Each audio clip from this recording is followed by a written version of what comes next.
বিশেষ করে আমি সত্যি পারবো না, মানে আমি জানি আমার জন্য এটা কত বেশি ইম্পর্টেন্ট। আমি আমার ভাবার জন্য করেছি এই একটা প্রমোশন তোমাকে 5 স্টেপস ahead নিয়ে যাবে, বুঝতে পারছো?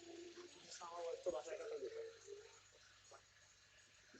আমরা ছেলে ধরে নিয়েছি যে সেদিন সবই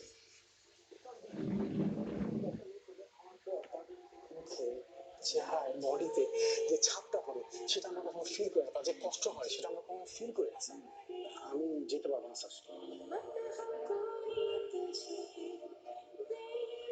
আরে তুমি চলে আসছো কেন? আমার ডাক দিও না। মাত্র তো 5 দিন, এই 5 দিন কি আমি একা থাকতে পারতাম না? আমি পারবো না। আমার জন্য তুমি এত বড় স্যাক্রিফাইস করলা।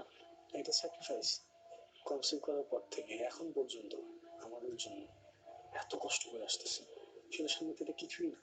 তোমার 9 মাসের কষ্টটা আমার ভিতরে ধারণ করবে, কিন্তু আমি কষ্টের সময় তোমার পাশে থেকে তোমার কষ্টটা কমানোর এইটুকু চেষ্টা তো করতে পারি।